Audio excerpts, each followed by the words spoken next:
The alibi of the McCanns and their friends that night rests on a single pillar: the claim that they checked on the children every 30 minutes. But the testimony of one of the friends, Matthew Oldfield, regarding the crucial 9:30 p.m. check contains a contradiction so devastating that once exposed, it not only proves the check was a sham but invalidates the entire abduction timeline.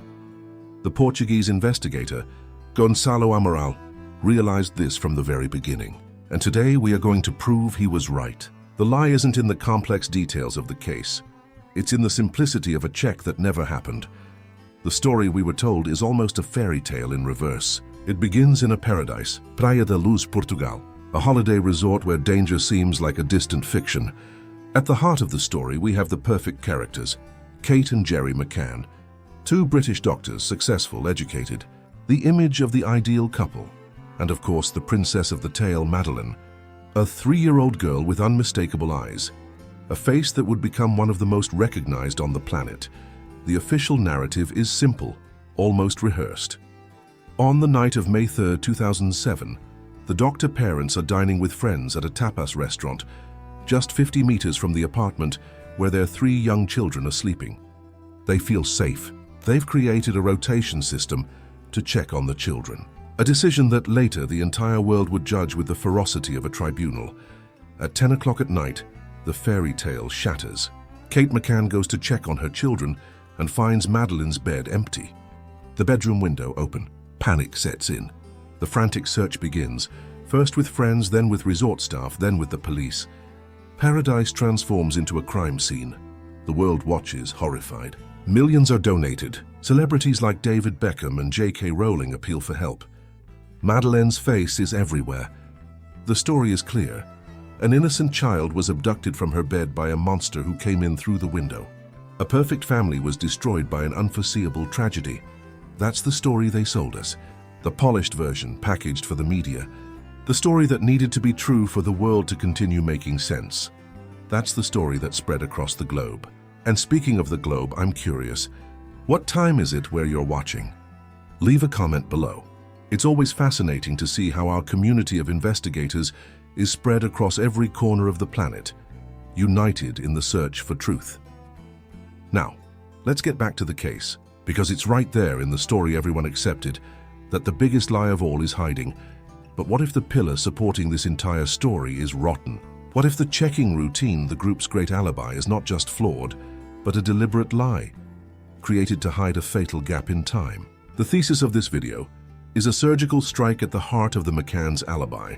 We will prove, using the group's own statements, that the 9:30 p.m. check never happened as described.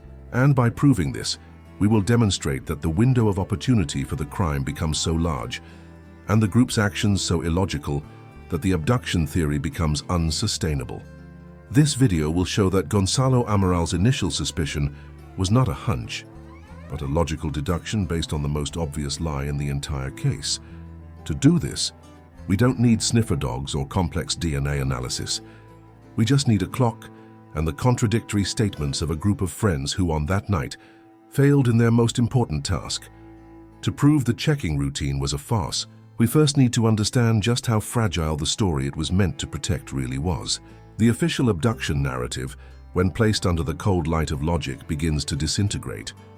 The crime scene isn't just the starting point of the investigation, it's the first witness, and it tells a very different story from the one the McCanns told us. They said an abductor entered through the bedroom window, but the evidence shows a physical impossibility. The window, according to forensics, had no signs of forced entry. The external shutters were lifted, and the glass window was opened from the inside. The Portuguese police tried to recreate this entry and failed. For the story to work, we have to believe in an abductor who is an Olympic-level acrobat, capable of contorting himself through a tiny gap to reach the latch, all without leaving a single fingerprint, a strand of hair, or a fiber of clothing. A forensic ghost. They said the abductor took the child and left. But which way? The front door was locked. The story then adjusts. He left through the back patio door, which was conveniently unlocked. But this door opened onto an area visible from the restaurant where the group was dining. The official story asks us to believe in a criminal who is simultaneously an invisible acrobat and an idiot who chooses the riskiest possible escape route. The crime scene doesn't scream abduction, it whispers staged. If the scene is a stage, the statements are the script. And the script of the Tapa 7, the McCanns group of friends, is full of contradictory lines and unconvincing performances. This is where the alibi of the Czechs begins to crumble. Let's go to the theater of the Czechs. The official story is that they took turns every 30 minutes. Jerry McCann says he did a check at 9:05 p.m. All was well. The next one was supposed to be at 9:30 p.m., and it was Matthew Oldfield's responsibility. And this is where the entire story falls apart. In his statement, Matthew admits that he went to the McCanns' apartment, but he did not enter the children's room. He stopped at the doorway, saw the bedroom door was ajar, heard silence, and assumed everything was fine. He did not visually confirm if Madeleine was in her bed. This is not a check. It's a sham of a check. He failed to perform the one task assigned to him. The consequence of this is devastating for the official timeline. If Jerry's 9:05 p.m. check was the last time anyone saw Madeleine, and the next time someone entered the room was at 10 p.m. with Kate, this creates a 55-minute gap. Almost an hour. The abduction story depends on a lucky and precise criminal who got in and out in a window of less than 30 minutes. But if the window of time is almost an hour, the story changes.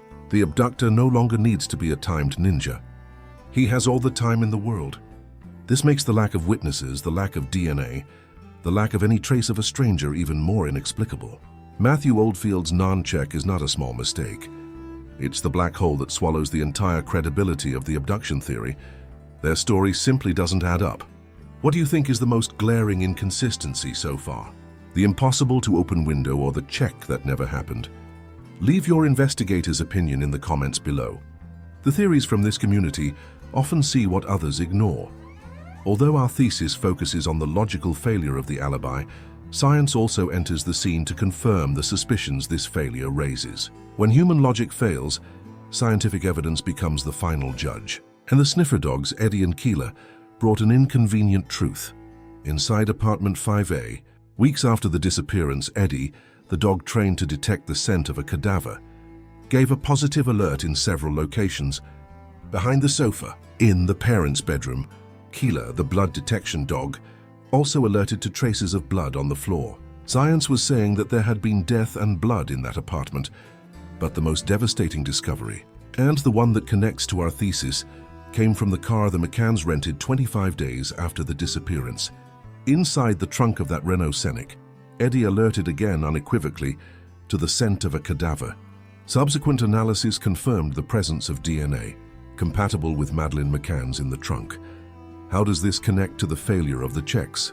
Directly. If the abduction story is impossible because of the broken timeline, it means the most likely explanation for Madeleine's disappearance is a death inside the apartment. And if there was a death in the apartment, the body needed to be moved. The scientific evidence in the car confirms exactly that. A body was transported. The failure in the alibi of the checks is the cause. The scientific evidence in the car is the effect. One doesn't make sense without the other. The lie about the checks wasn't to cover up simple negligence. It was to cover up the fact that they needed time. Time to think, time to plan, time to hide a body. Science was screaming that a body had been there and had been moved, and the logical analysis of the statements screams that the alibi meant to prevent this was a fraud. If the abduction story is a sham, what really happened in that 55-minute gap? To answer that, we need to do what Gonçalo Amaral tried to do. Reconstruct the night of the crime based on the absence of care, not on the fiction of an abductor. Forget the story of the phantom abductor. Forget the open window. The key to understanding that night is not in what happened, but in what didn't happen. A check, the absence of care. Let's reconstruct the night based on this absence. The night probably unfolded like this. The children are left alone. The group of friends is dining, drinking, relaxing. Responsibility is diffuse, shared, and therefore neglected. At 9:05 p.m., Jerry McCann does a check. He returns to the table. From this point on, the children's safety becomes a mirage. The next check, the one at 9:30 p.m., which was supposed to be done by Matthew Oldfield, is a sham. He doesn't go in, doesn't see, doesn't confirm. He just performs an empty ritual so he can get back to between 9:05 p.m. and 10:01 p.m. that the tragedy occurs. The exact cause of Madeleine's death becomes secondary to the certainty of negligence. It could have been a fall from the bed. It could have been a reaction to a sedative. It could have been any household accident, the kind of thing that happens in seconds when small children are left unsupervised. What matters is what happens at 10:01 p.m. Kate McCann goes to the apartment. She doesn't find an abductor. She finds her daughter dead. The panic is real, but it's not the panic of an abduction. It's the panic of a mother who comes face to face with the final, irreversible consequence of her own negligence. In that moment, the world splits into two realities. In the first, she screams for help, admits the negligence, calls an ambulance, and faces the investigation, the public judgment, the guilt. In the second, darker reality, the story can be rewritten. The instinct for self-preservation, the fear of social and professional ruin speaks louder. The tragedy needs a villain, and that villain cannot be them. The abduction narrative is born there, not as a genius plan, but as a desperate lie whispered in the chaos. The window is opened, the story is created, and the alibi of regular checks is hastily invented to give a facade of responsibility to a night of abandonment. What leads a group of 9 adults, most of them parents, to participate in or remain silent about such a fundamental lie? Psychology gives us a few concepts. First, the mild diffusion of responsibility. In a group, the obligation to act is diluted. Someone should have checked better becomes no single person was solely responsible. Second, group pressure and toxic loyalty. In a crisis, loyalty to a friend can override loyalty to the truth, especially if the truth means the complete destruction of that friend's life. The lie about the checks isn't just to protect the McCanns. It's to protect the entire group from the charge of collective negligence. They aren't accomplices to a murder, but to a cover-up born from shared guilt. They didn't need to be monsters. They just needed to be human, weak, and terrified of the consequences of their own mistakes. The lie about the checks was the shield that protected them from the most painful truth. They had failed, collectively, in their most basic duty. So far, does this reconstruction of events seem more plausible than the story of a phantom abductor? Does the psychology of fear and self-preservation better explain their actions than the pain of grief? Tell me in the comments if the pieces are starting to fit for you. Because the evidence I'm about to show you isn't a theory. It's the proof that seals this case. The definitive proof, the smoking gun that shows Gonçalo Amaral was right from the start, isn't a DNA analysis or a found fiber. It's their own alibi, when pitted against the logic of a real crime. It's proof by contradiction. Let's call it the paradox of the omniscient abductor. The official story asks us to believe in an abductor who possessed almost godlike knowledge.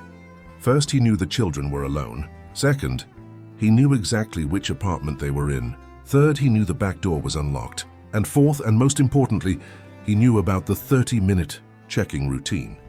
He would have had to time his action to get in and out within this tight interval to avoid being caught.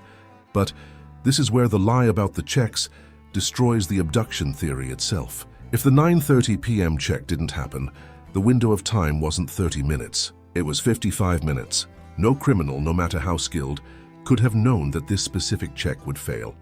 He would have had to operate under the premise that he only had 30 minutes. So we have two options, and both are absurd. Option 1. The abductor was a psychic who guessed that Matthew Oldfield would perform a fake check, and therefore he could act calmly for almost an hour, even while risking being caught at any moment.